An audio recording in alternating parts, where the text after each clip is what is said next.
You've found just stories, simple, heartfelt moments from real lives, stories that remind us how connected we all are through love, loss, and hope. Get cozy. The stories are about to begin.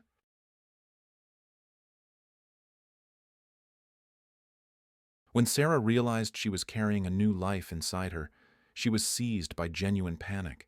Her main worry stemmed from the fact that her parents had no idea about her secret romance. She was barely 23 then, young and trusting.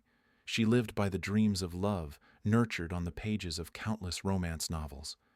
She devoured these books in the evenings, returning first from school, then from university. In every story, the main character was an ideal man, selflessly loving his equally beautiful chosen one and ready for any sacrifice for her happiness. This is how Sarah came to believe in the existence of true, absolute feelings that required no proof. At 20, fate brought her together with a man, no longer young, but surprisingly attractive, who managed to convince her of the sincerity of his passion.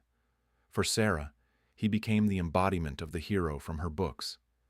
They met within the walls of the institute where she studied, and he gave a lecture.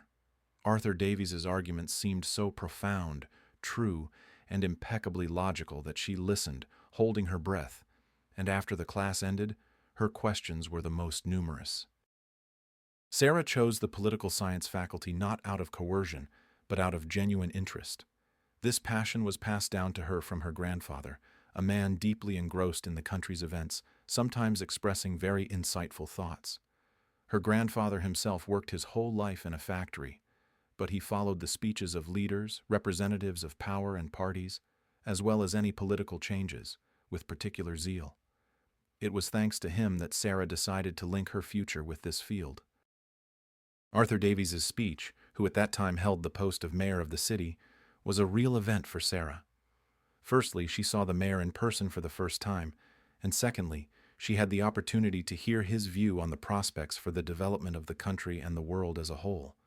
The mayor's speech captivated her so much that she listened without interruption for the entire 2 hours of the lecture, while the other students yawned sleepily in the auditorium. Naturally, Arthur Davies himself could not help but notice such an attentive listener.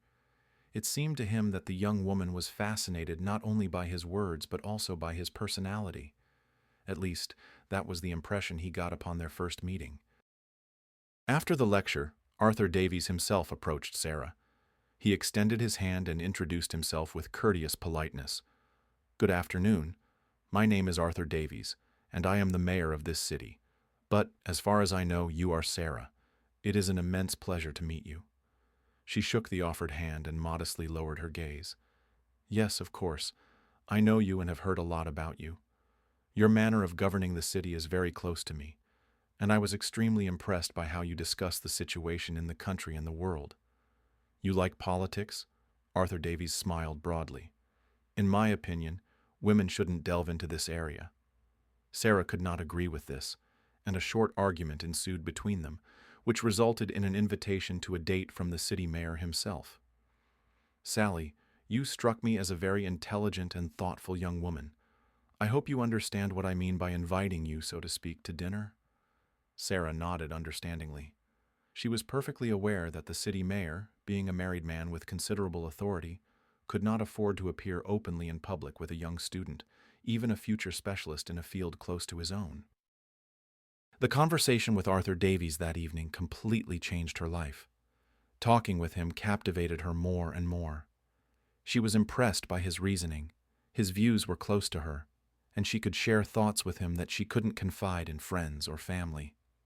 Besides her elderly grandfather, no one in her circle showed interest in this topic. Therefore, meeting Arthur Davies became a real outlet for Sarah, an opportunity for versatile development in the field that so attracted her. That evening they only talked, and afterwards Arthur Davies drove her home in his official car. "What will I tell my parents about where I've been?" Sarah asked when they pulled up to the entrance, realizing how late it was. He took her hand in his and squeezed it slightly. The young woman felt the warmth of his palm and suddenly felt a special surge of tenderness for this man. Sarah had never felt such warmth for anyone before, nor had she felt such spiritual closeness with anyone as with this not-so-young, but so interesting man. Sally, tell your parents you got caught up talking with friends. But that's not true. And you don't know how to tell your parents a lie so they don't guess about a secret date? Is this a secret date for us? Sarah raised her eyebrows in surprise, making Arthur Davies smile broadly again. She remained silent about the young man, if only because she wouldn't have dared to remind such an authoritative figure as the mayor of his age. You could say that. Imagine we had a real date, after which I would very much like to invite you to a second one. With his quiet, velvety voice, Arthur Davies seemed to enchant Sarah. For a moment she felt special, the one whom the city mayor himself was eager to have a second date with. But at home, no one questioned Sarah about her late return. Her arrival merely served as a signal for her parents, who worked at the local textile and clothing factory, one of the city's main enterprises, requiring full dedication, to finally go to rest. Their daughter's desire to engage in politics, far from their sphere, was received quite favorably, simply because neither her mother nor her father understood anything about it, but they saw their daughter's clear interest in a matter considered quite unfeminine, and they did not hinder her choice. Most of all, her grandfather rejoiced, a passionate admirer of political programs, who saw potential in his granddaughter's hobby. Believe me, he would say, politics is a field where few people truly understand. If you learn to grasp its intricacies, you can not only skillfully influence the necessary levers in the city and country, but also know what others can only guess at. Sarah understood her grandfather's words. It was at the top that the destinies of ordinary people were decided, and being close to the pinnacles of power, one could foresee the course of events and change one's fate, and the fate of loved ones, in time. Therefore, Sarah was not going to refuse communication with Arthur Davies, and it wasn't just about his closeness to power, but also that she liked him as a man. Gradually, their relationship went beyond simple communication, moving into something more intimate. Unbeknownst to herself, Sarah realized she had fallen in love with Arthur Davies, and there was nothing she could do about it. She understood that her feelings were wrong, as the man was married, but he himself was drawn to her, and she could not deny him the closeness he sought. Yes, Arthur Davies was a demanding person, not a simple layman, but a skilled strategist who, as Sarah's grandfather said, expertly influenced the necessary levers. He liked Sarah, and he made every effort to capture her attention, and he succeeded perfectly. After just 6 months of their secret meetings, Sarah was head over heels in love and ready to follow him anywhere. He became her father, friend, close man, and lover. In Arthur Davies, all the traits of the man Sarah dreamed of spending her life with were concentrated. Despite her interest in politics, in her soul, as in the soul of any woman, there was a place for love. She drew examples of such love from novels, for there were no others before her eyes. Perhaps only her parents, who related to each other more as friends than as a man and woman in love. A couple of times Sarah saw Arthur Davies in the company of his wife. His wife was roughly his age, a little over 50. They had no children, and they always appeared together. Sarah never asked her lover about his relationship with his wife, and Arthur Davies made no promises. They simply met several times a week. Sometimes Sarah felt he was just using her to relieve tension, but at the same time she understood that she wouldn't be able to leave him, no matter how much she wanted to. Sarah thought with horror about what would happen if Arthur Davies decided to leave her, trading her for someone younger and more attractive. A higher position in the regional government loomed for the mayor, which meant moving. It seemed to her that she would not survive this news, because her love was too strong and, as she saw it, unrequited. But Arthur Davies remained silent for now, not mentioning the upcoming changes. Almost 3 years into their secret relationship, Sarah felt unwell, and a visit to the doctor confirmed her fears. She was pregnant. What to do? How to be? The young woman had no idea. She even doubted whether to inform Arthur Davies. But he found out himself, almost immediately after the doctor delivered the diagnosis. "Were you planning to hide this from me?" Arthur Davies's voice sounded threatening. Sarah was scared. She didn't like to anger or upset him. She shook her head, grabbed his hands, almost sinking to her knees. "Mr. Davies, I'm sorry. I just haven't fully grasped what happened myself yet, so I wasn't ready to tell you I'm expecting a child." Despite their long, intimate relationship, Sarah never switched to using the informal you. He still seemed adult and authoritative to her. Moreover, Sarah saw how much he liked being addressed formally, how much he valued respect for his position. "Maybe the problem is you're not sure it's my child." Suspicion sounded in Arthur Davies's voice. Sarah wanted to be offended but restrained herself. She couldn't irritate him. Arthur Davies preferred reserved women who knew how to keep their mouths shut. Hysterics and tears were strictly forbidden. "That's impossible," she replied confidently. "I haven't been with anyone but you, so there's no doubt. And you shouldn't have any either." Arthur Davies smiled and hugged her. "Forgive me, darling. I didn't mean to offend. I'm just overwhelmed with happiness. I can't control my emotions. And my emotions, as you know, change like the weather." Sarah knew his character perfectly. She endured not only kind words and caresses, but sometimes also fell under his hot temper when he was unhappy about something, thundering and lightning, making her shrink. Arthur Davies insisted that the child must be born. "This is my heir, the only one I've always dreamed of, but never had. My wife, unfortunately, is infertile. But this baby must be born and inherit everything I've accumulated." "But how will I explain to my parents?" Sarah asked in horror, clutching her head. "They won't survive me, their only daughter, giving birth out of wedlock." But Arthur Davies calmed her, finding the right words. "Sally, darling, your parents absolutely don't need to know about the pregnancy. We'll arrange everything. You'll spend the entire pregnancy in another city, supposedly on an internship. You'll give birth, hand the child over to me and my wife, and then you'll be free." Sarah was horrified. "Mr. Davies, you want to take my child? But this is my child. How can I give him away? He's not a thing. No, this is impossible." "What do you mean, impossible?" The mayor's voice rang with steel. "Nothing is impossible for me. And who are you to decide what you want and what you don't? I decide here.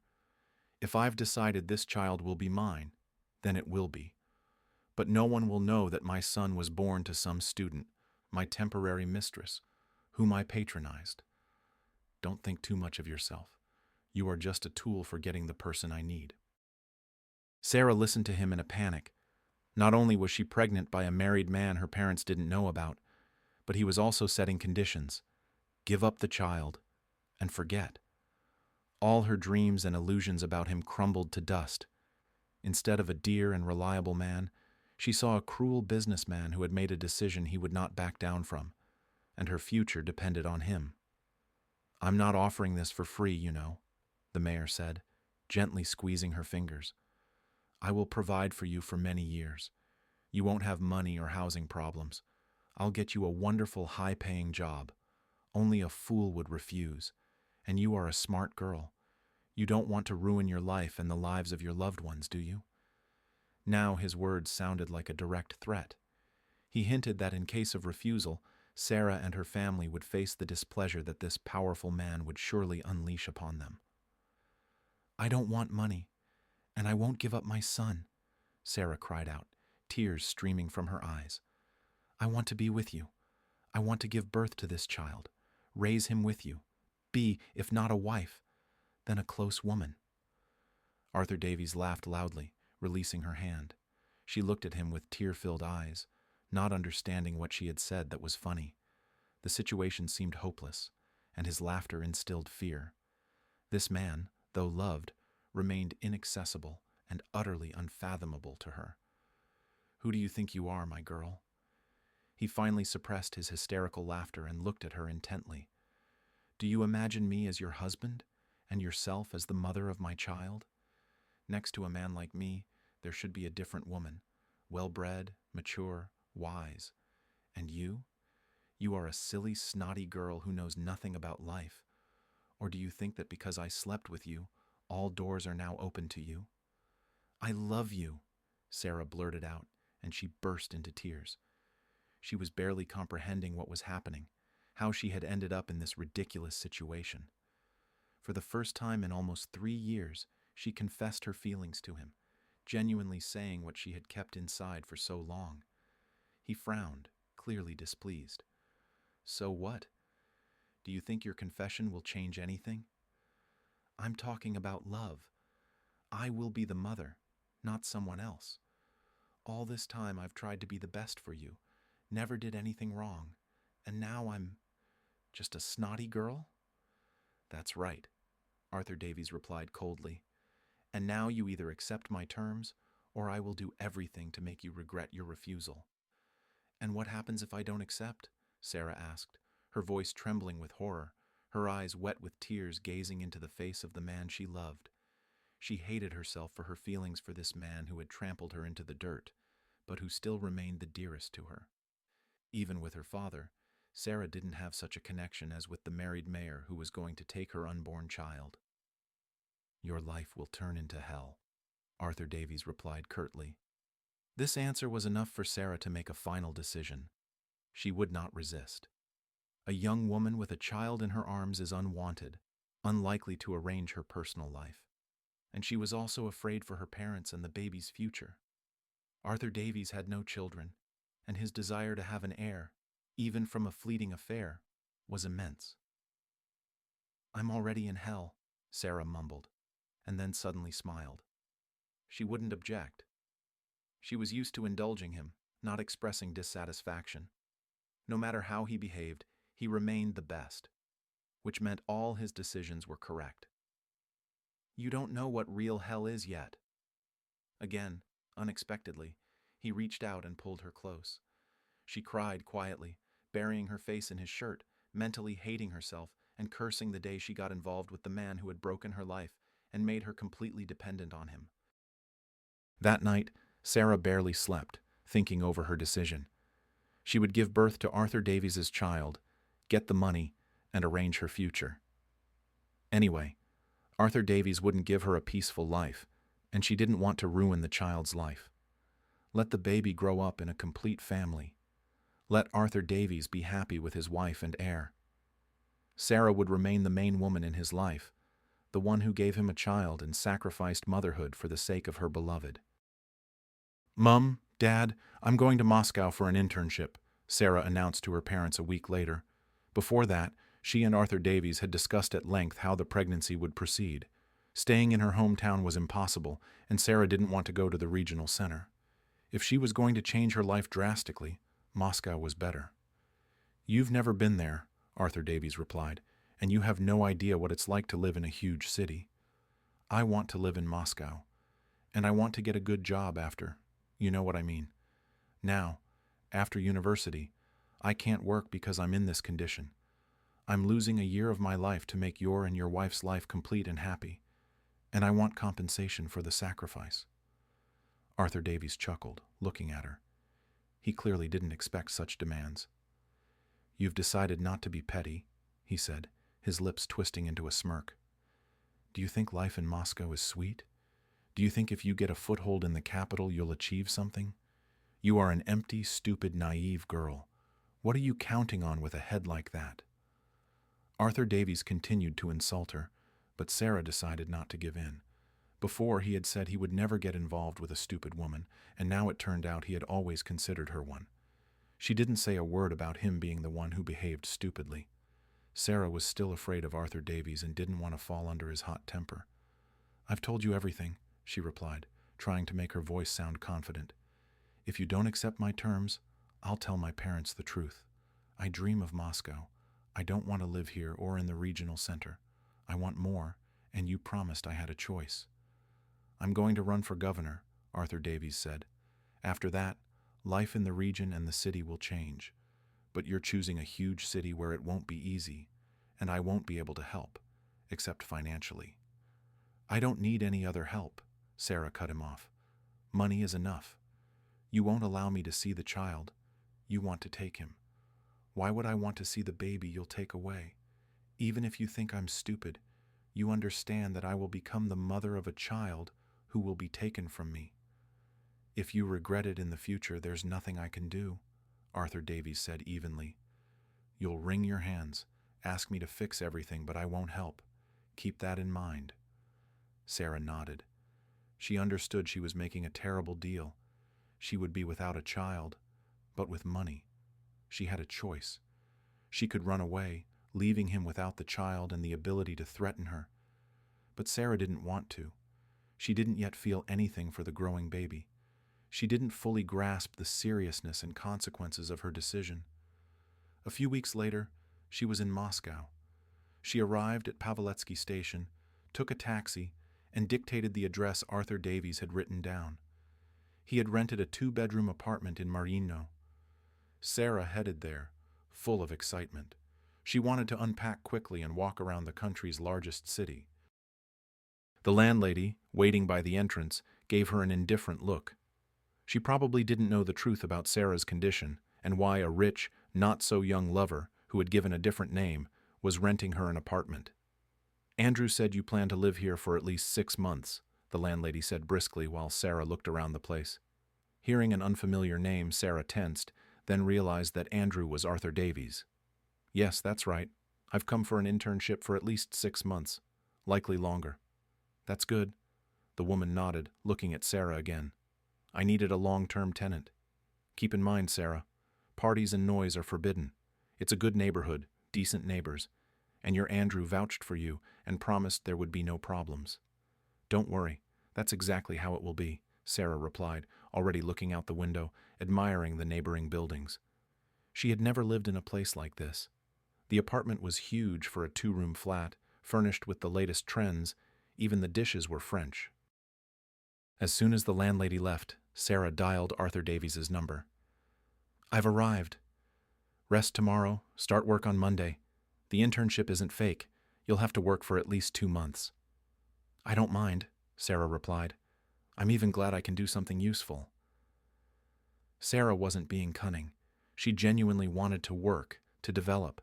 After giving birth, getting the money and freedom, she would need to build her life. And she dreamed of staying in the capital, getting a chance to establish herself. If Arthur Davies decided to pay her off, let him pay in full. Bear in mind, he said coldly, no men. Focus on work, then preparing for the birth. If I find out you're seeing some Moscow loser, you'll come home and won't get a second chance at a happy future. Sarah was inwardly indignant, but, by habit, remained silent. It hurt her, having been with Arthur Davies for several years and never looking at another man, to hear such words. She had never been frivolous. She loved and continued to love Arthur Davies, despite his unfairness. How could she have slept with a man who said one thing to her face, but behind her back considered her snotty and available? And why hadn't she seen so much bad in him before, which only surfaced when they stopped sleeping together? I never allowed myself anything extra, she said through clenched teeth, clenching her fists. I never gave anyone reason to consider me loose. You had an incentive then, Arthur Davies chuckled into the phone. You were sure it would last forever. I was never sure of anything with you, Sarah replied, and then heard another stream of words about what a stupid and naive country bumpkin she had been all the time she was sleeping with the mayor. Listening to the accusations and insults, Sarah silently thought that she only had to endure a little longer, and then she would be free and could do whatever she wanted. All these years next to the mayor, she had only tried to meet his expectations, not to hurt his ego. There were many men who showed her sympathy. Sarah remained faithful to Arthur Davies, not responding to their advances. Among them were quite decent men with whom she could have built a serious relationship, created a family. The conversation with her former lover left an unpleasant taste. Sarah tossed and turned all night, sifting through the remnants of memories. Now it seemed that time was so far in the past that it was foolish to remember it. A walk through Moscow calmed Sarah down a little. She walked through the streets, looking at beautiful houses, expensive cars. She imagined her future life, where she would also have a good apartment, a luxurious car, a loving man. She would definitely have a family, children, a happy, carefree future. These thoughts made her feel better. Her mood improved. Sarah tried not to think about the coming months. This is just my job, she reasoned about the pregnancy and internship.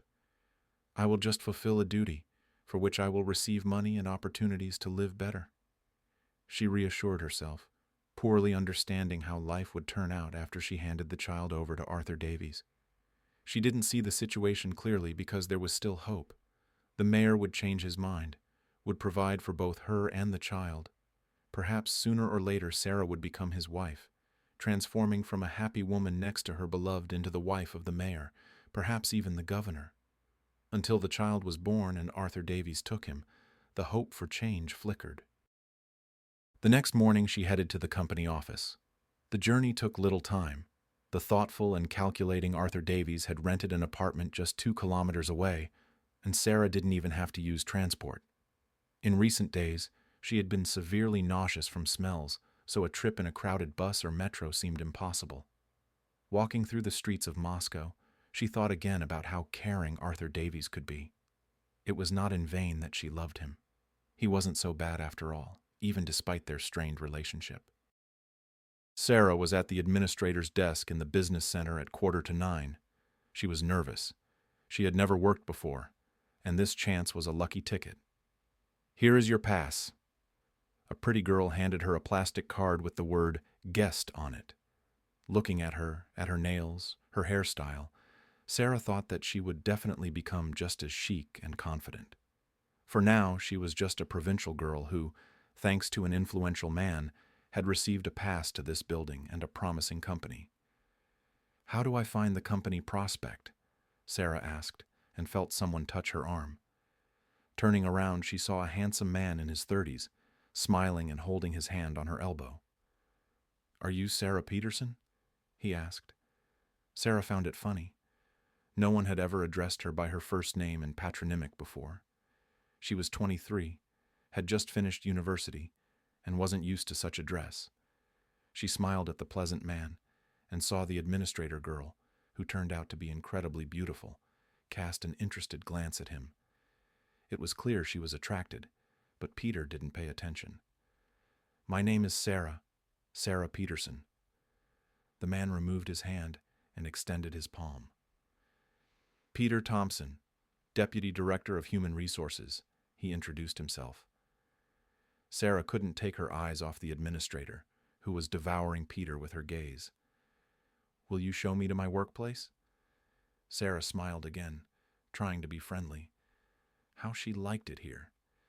She had been standing in the lobby for 15 minutes and was already in love with this life, with the possibilities. Of course. She went up in the elevator with Peter. Other people were with them, in whose eyes Sarah saw the whirlwind of Moscow life.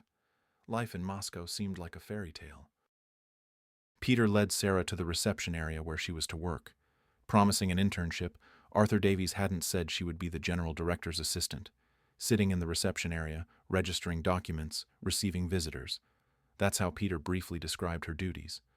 For her, a political technologist, it was strange to work as a secretary, even with the fancy title, Specialist in Documentation Support for Management. Peter beautifully painted the future prospects. He clarified that with a successful internship, she would work as a specialist in political PR. Sarah listened, her mouth open. It seemed she had entered a parallel reality where doors to another life were opening. She liked the work, but she wanted more. She saw the people who came to the general director, officials, future deputies, striving for career heights. Sarah also wanted to participate in this future. She dreamed of doing what she loved, promoting a politician who would be grateful, showering her with expensive things. You're doing great, Peter said after a few weeks. The new employee was never late. Her diligence pleased the general director, and she was allowed to participate in the PR campaign of an influential politician, a client of Prospect. Sarah worked, feeling that she had found her niche. The work brought pleasure. She liked seeing results. Hearing such words from the deputy director was pleasant. Now she was appreciated. Her future became more promising. I really like working here, Sarah admitted, smiling broadly at Peter. Besides work, she liked Peter Thompson, who reciprocated her feelings. They had lunch together several times, went to the cinema, and Peter also suggested going to St. Petersburg on the weekend. The general director is thinking about opening a branch in St. Petersburg, Peter said. We could see Prospect's future brainchild and see the city. Sarah agreed without hesitation. She almost forgot about her condition. The term was approaching 3 months. The morning sickness had passed. Sometimes it seemed like there was no child. The state had become so normal. Only the ultrasound confirmed the pregnancy. Sarah wasn't going to refuse the trip because of it. She wanted to see another city, the branch, and be near Peter, who seemed interesting and attractive. Why hadn't she met him before? Peter was smart, educated, and sensed the right direction for development at the right time. Sarah liked such persistence and intuition. Every day she became more convinced that Peter was the man she could be with, if not for the pregnancy. On the other hand, if she hadn't been pregnant, she wouldn't have ended up in Moscow, wouldn't have met Peter. Arthur Davies called every 2 or 3 days. He only asked about her health and the pregnancy, never once asking about her work at the PR company. Sarah also didn't mention Peter, hoping that Arthur Davies wasn't worried. She also didn't mention the trip to St. Petersburg with Peter, not wanting to provoke anger and increased control. Tell me, who is Arthur Davies to you? Peter asked one morning in a coffee shop near Leningrad Station, 40 minutes before the train departed. Startled by the unexpected question, Sarah looked at him in fear. A million possible answers swirled in her head. He's a friend of my father, she lied, feeling an unpleasant lump in her throat. And why did you lie? Peter didn't believe her. He vouched for you. I know that Arthur Davies is running for governor, holds a good position, and has every chance. It's just that you never mentioned him yourself, as if you ended up at Prospect by chance. But it wasn't by chance, was it? Sarah picked up her coffee cup, brought it to her lips, covering her face. Peter would quickly read the truth on her face. She needed to hide her eyes, stop the conversation. But changing the subject was not part of Peter's plan. Who is your father? Peter asked. Sarah felt the blood rush to her cheeks. She felt hot and nauseous. She didn't want to tell the truth about Arthur Davies. My father is a simple factory worker, Sarah replied. He's a friend of Arthur Davies? So close that the mayor himself cared about his daughter's future? Peter smirked. Sarah felt that he didn't believe her. Telling the truth was impossible, otherwise everything would be revealed. Her connection with Arthur Davies, the reason for her arrival, her condition. Yes, a good one. She looked confidently into Peter's face. What's so strange about that? Can't it be? Can't a mayor be friends with a simple person? There was a challenge in her voice. Sarah had learned tactics. The best defense is a good offense. Many people at Prospect behaved this way, and in Moscow, it was better to be provocative than to prove something, especially if you were lying. Well, why not? Peter suddenly smiled. I'm just curious how you ended up with us. I know Arthur Davies. He doesn't do anything for nothing. I personally handled his promotion when he ran for mayor, so I know what I'm talking about. I heard he has a mistress in the city, young and beautiful. For some reason, I decided it was you. Sarah felt her heart rate quicken. It seemed Peter knew everything, just checking, giving her a chance to confess. But Sarah wasn't going to do that. Under no circumstances could she admit that she was the very mistress everyone knew about, even in Moscow. If it were me, she replied, continuing to look defiantly into Peter's eyes, he wouldn't have sent me to Moscow. Why would he send his mistress so far away? Peter smiled. You're probably right, although I've heard more than once how authoritative rich men discard unwanted mistresses. It's common practice. Sarah remained silent. Indeed, Arthur Davies had discarded her, like an unnecessary part of his life that was easy to throw away. Of course, something in common remained, but that was no reason for further relations. The end of their romance, left in the distant past, had been reached. Peter didn't talk about Arthur Davies anymore, but the unpleasant residue remained. Her mood was spoiled. The trip didn't seem romantic. On the train, Sarah felt nauseous again and ran to the restroom several times. In St. Petersburg on the first evening, Sarah and Peter walked for a long time, hiding from a sudden rain. At some point, when Sarah wasn't expecting it, Peter pulled her close and kissed her. That night, they slept together. For the first time in several years, she allowed another man to be with her. These were new feelings, unlike those she had with Arthur Davies. It was passion, even love, a bright flash that illuminated everything around, blinding her. She returned to Moscow a different person. Peter held her hand, and their relationship was not like the one she had with Arthur Davies. "Thank you for everything," she thanked Peter warmly when he walked her home. "It was an incredible trip." "You are incredible." He smiled and kissed her again. Their relationship moved to a new level. Sarah hesitated to invite him to the rented apartment. She was afraid Arthur Davies would find out, and God knew how he would react upon learning that the mother of his future child was involved with another man.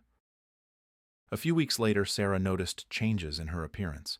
Her belly rounded, her breasts became larger. It was becoming harder to hide the pregnancy. Sarah tried to limit her meetings with Peter, understanding that it would lead to nothing good. "Why don't you want to come to my place?" Peter asked with hurt when Sarah refused a date with a follow-up for the third time.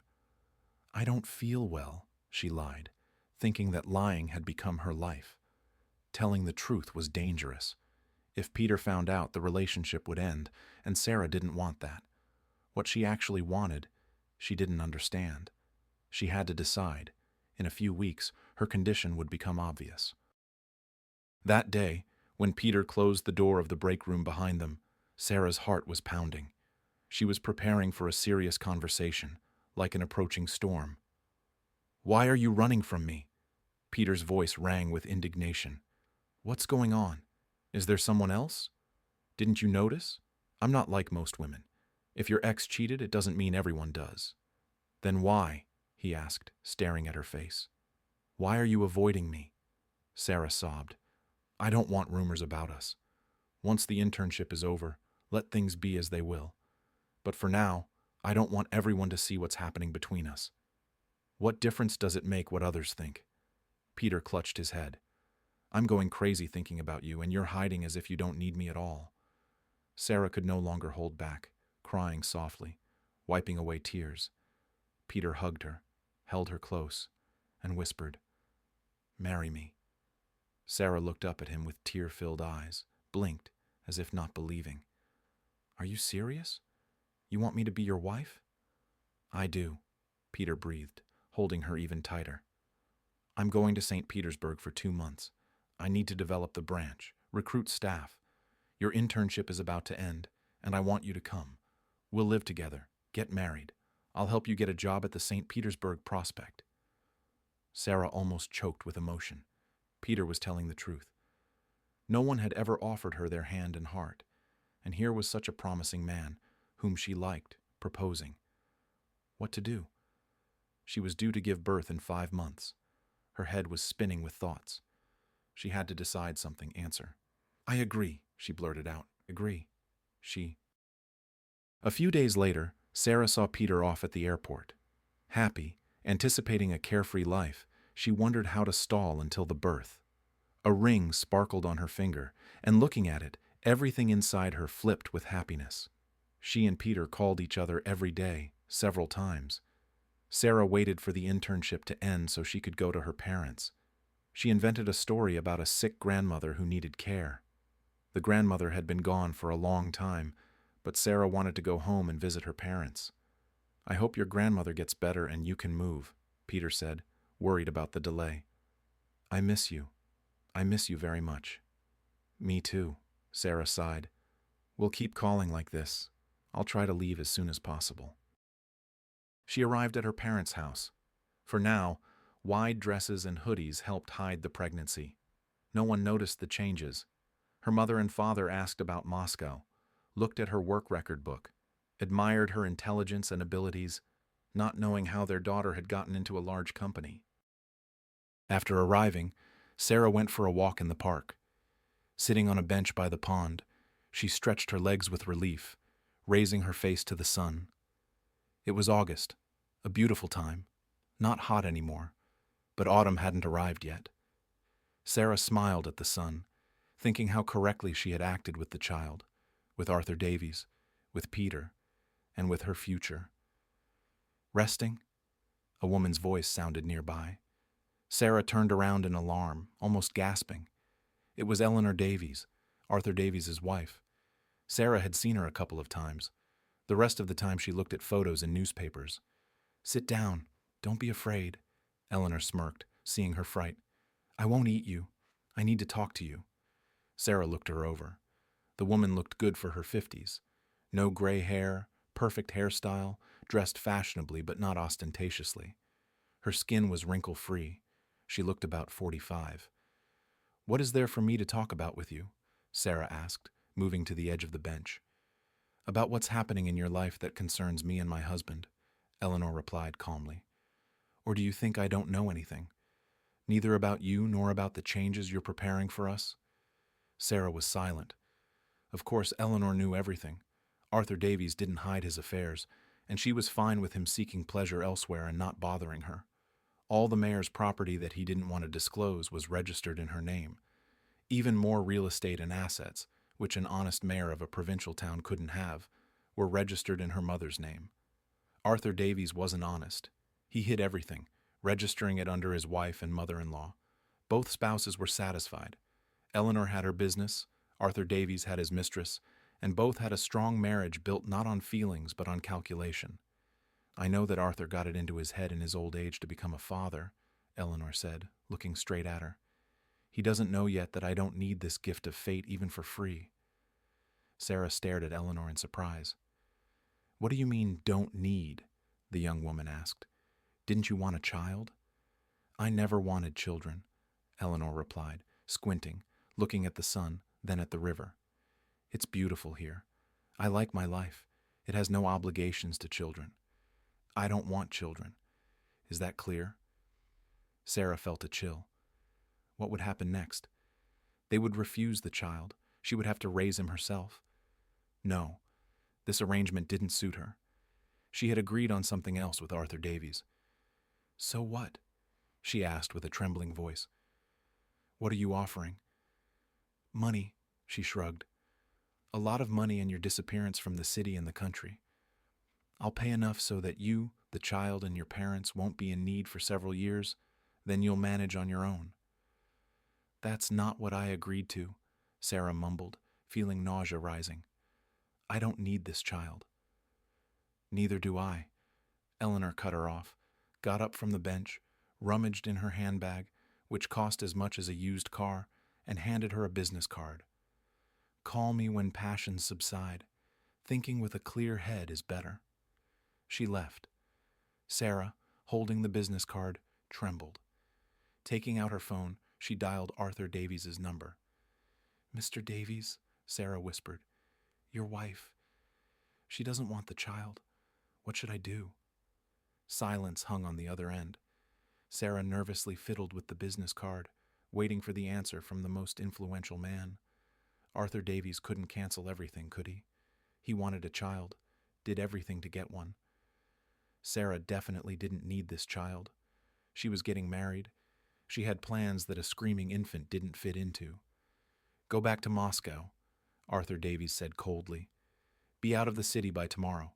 I told you immediately not to dare return and remind me of yourself. No one should know about the pregnancy, and you, as usual, acted stupidly." "But what about your wife?" Sarah asked persistently. "She doesn't want—" "Shut up, Peterson. I'll deal with my wife myself, and you leave." He hung up. Sarah crumpled Eleanor's business card and threw it in a trash can. The next day, the young woman left for Moscow, not planning to return until after the birth. She told her parents about getting a job and her future in the capital. They were happy, unaware of the truth that would have been a blow. Sarah continued to communicate with Peter. The pregnancy seemed like an obstacle on the way to her goal: becoming Peter's wife, moving to a big city, getting a job, living comfortably. Sarah also dreamed of working, remembering her grandfather. She was proud of herself. Education, a chance for a future. She just needed to endure a little longer. The term passed 6 months. Her belly was visible. It was October. Outerwear didn't hide it. Her condition became obvious. When Peter visited, Sarah invented lies about her sick grandmother. How much longer Peter would tolerate this lying, Sarah didn't know, but she understood she was walking on the edge of an abyss. One wrong move, and all her plans would fall apart. Meeting Peter was unexpected. Sarah was walking through the supermarket when she heard her name called.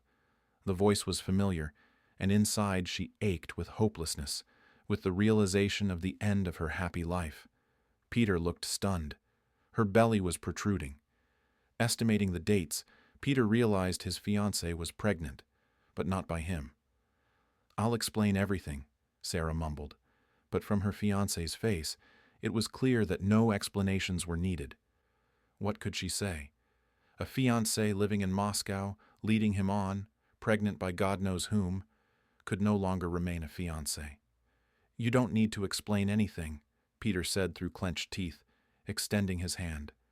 Sarah, with tears, took off the ring and placed it in his palm.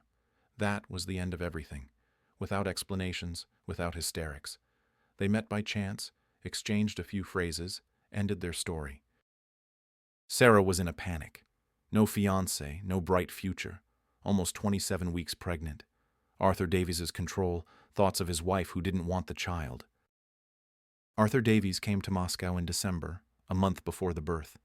He was dry, businesslike, spoke condescendingly. He seemed distant, uninterested. "You'll give birth at the perinatal center where my friend works.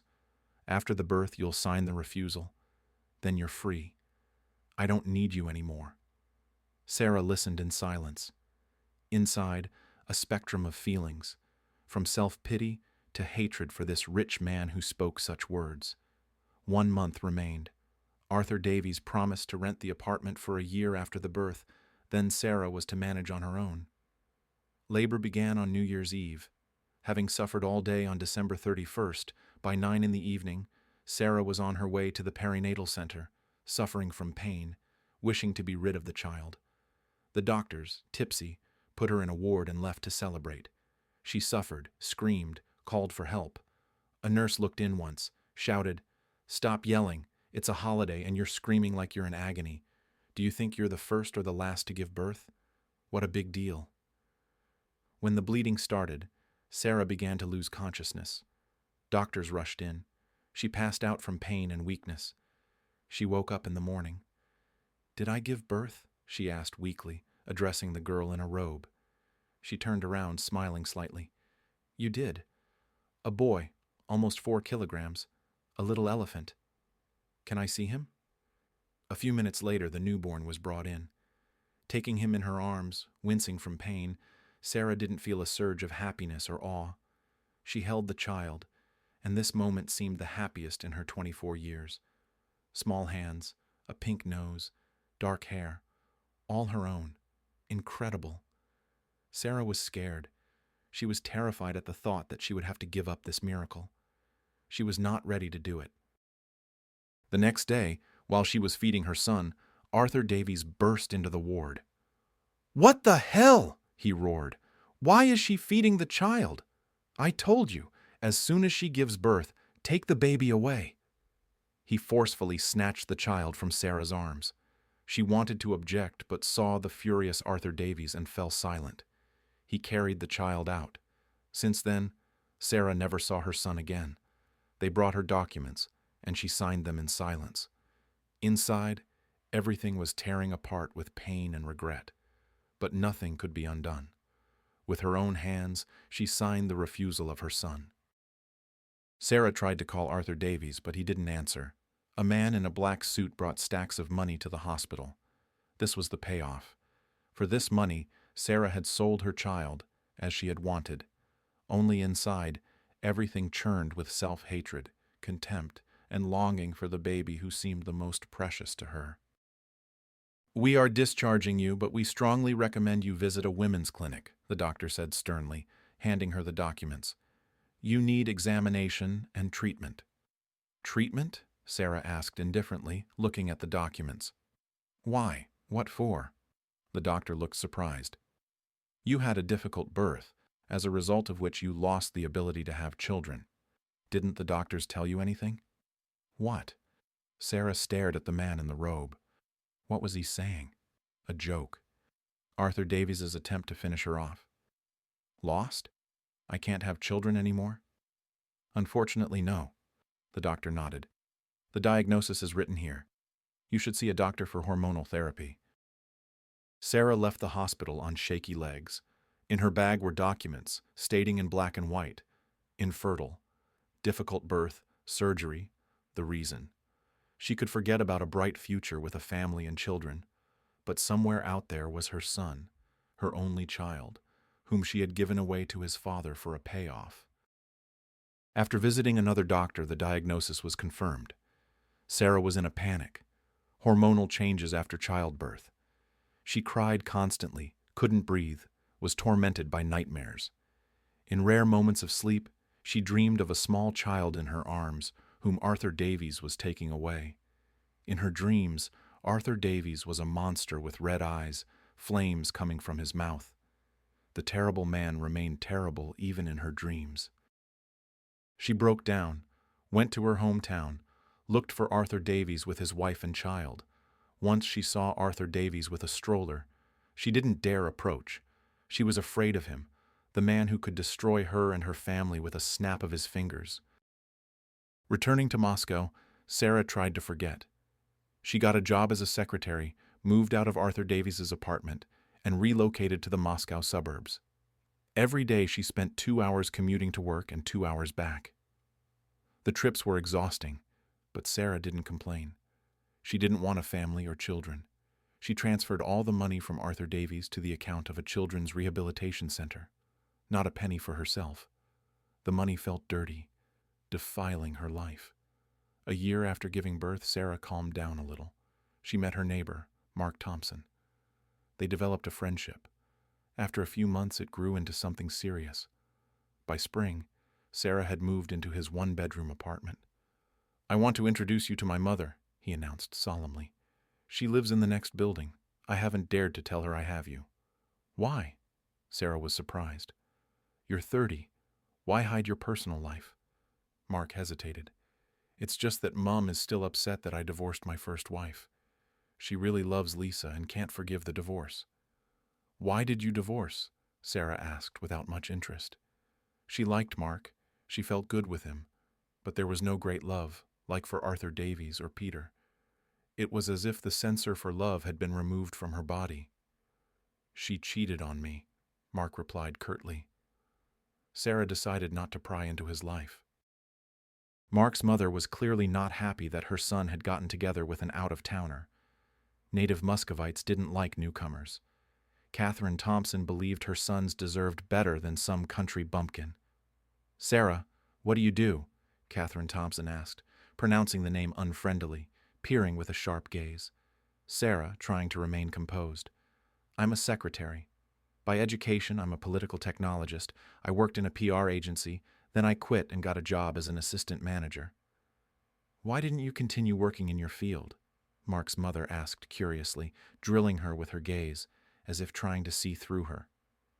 "Because I'm sick of these officials," she wanted to shout, but she restrained herself, even smiled. "Maybe someday I'll return to that field," she replied. "For now, the position and salary suit me." "Yes, salaries are good in Moscow," Catherine Thompson smirked. "Not like in your... Remind me, where are you from?" Sarah smirked, feeling the dislike on her skin. The woman loved her son to distraction but didn't approve of his choice, his decision to live with Sarah. A month later, he proposed. Sarah accepted, not so much out of great love, but out of a desire to create a family, to live peacefully, a life without children. Sarah didn't tell Mark about her infertility. They lived together. In their home were cares for her husband, cleaning, constant thoughts about the child living far from his mother, who didn't know the truth. Sarah followed Arthur Davies's life, knew he had become governor, beating his opponent by 7%. Rumors circulated that Arthur and Eleanor Davies couldn't have children, and the family used the services of a surrogate mother. Few knew that the surrogate mother was Sarah. The boy was named John, after Arthur Davies's father, and he was 18 months old. When visiting her parents, Sarah tried to see Johnny at least from a distance. She came to Arthur Davies's house, hiding behind trees, watching the property. Rumors circulated that Arthur Davies was planning to move to the regional center. The chances of seeing Johnny were becoming slim. Life with Mark wasn't the fairy tale Sarah had invented 2 years ago. They lived quietly, too quietly for a happy marriage. Mark said nothing about children. Sarah didn't confess her infertility. "I don't love him." This thought pricked her from within. She said tender words but felt nothing but gratitude, the opportunity to live in Moscow. Not love, but something gray, a bleak tunnel through her whole life. "You got married, but you're not having children," her mother said with hurt. "Why don't you and Mark have children? Is it too early?" Sarah understood that she didn't like the life she was living, not because it wasn't the one she had dreamed of, but because the most important thing had disappeared on that New Year's Eve in the perinatal center. Sarah found out about Mark having another life by chance. After leaving for work, she remembered she had forgotten to turn off the soup. The thought of a fire washed over her like ice water. She returned home, and as she entered the apartment, she heard Catherine Thompson's voice. Her mother-in-law, as always, was holding court on the phone. And she didn't turn off the soup. What's in her head? Probably all sorts of lovers. She was telling Mark that he was making a mistake marrying her. Empty, stupid, cold as a fish. She doesn't love Mark, and he doesn't love her. Sarah froze, listening. Here they were, the words she needed to hear. Cold and stupid. That's how her husband's mother saw her. That's how Sarah saw herself. Cursed. She would bear this cross for these flaws. Did she want this? No. "Lisa is expecting his child," her mother-in-law continued. Sarah stood in the hallway, listening. "Yes, Lisa is pregnant, and Mark wants to look good. He hasn't gotten over his love for his first wife. He'll go back to her, you'll see. We need to get rid of this country schemer." Sarah ran out into the stairwell but didn't go to work. She went up to the top floor, waited for her mother-in-law to leave, and rushed into the apartment. She threw things into a bag, wrote a note to Mark, and went to the train station. She needed to go home, to deal with the hell of the last 2 years, to get rid of it. Mark called when Sarah was halfway home. Having returned, he found the note and confessed. "Yes, I can't help my feelings for Lisa." "Then go back to her. Raise the child," Sarah replied, feeling no jealousy or anger. She didn't love him. Where would his love for her come from? The marriage was an attempt to forget the past, but neither of them succeeded. "Be happy," she said at the end, and hung up. From the station, she didn't go to her parents' house but headed to Arthur Davies's house. She was going to kneel, beg to be allowed to see the child. She was ready for anything, just to try to bring her son, her only child, back into her life. There would be no others. Eleanor opened the door. Tear-stained, pale, she stared at Sarah. "What are you doing here?" she asked. "Come to dance on graves?" "On what?" Sarah looked at her uncomprehendingly. "I want to talk to Mr. Davies about Johnny." "Are you joking?" Eleanor asked, burst into tears, sliding down the wall. Sarah caught her, helped her to the sofa. She saw a small boy standing hesitantly by the entrance. Her heart pounded wildly. It was her son. "Johnny," Sarah whispered, smiling. The boy smiled back. Inside, it was as if a glacier had cracked. "Take him," Eleanor cried out. "I don't need him. Now that Arthur is gone, I don't need your child. I never needed him. You forced him on me." "What happened to Mr. Davies?" Sarah turned pale. "He died," she replied, smiling grimly. "Heart attack. Take the boy and get out." Sarah approached her son, picked him up. Johnny clung to her neck, his thin fingers grasping. "Who are you?" Johnny asked as they got into the taxi. "I'm Sarah." She looked into the boy's eyes, subtly wiping away a tear. "Let's go somewhere. Then I'll tell you everything." They were going to Sarah's parents' house. A difficult conversation awaited them. Then the child's documents. The hell is over, she thought, squeezing her son's small hand. If this hadn't happened, I would have gone mad. She hugged Johnny, held him close. The boy didn't pull away, drawing on the window with his finger. Sarah breathed in the smell of the child, smiling through her tears. She had never felt such feelings. Nothing compared to what was happening inside. It was simple, unconditional happiness.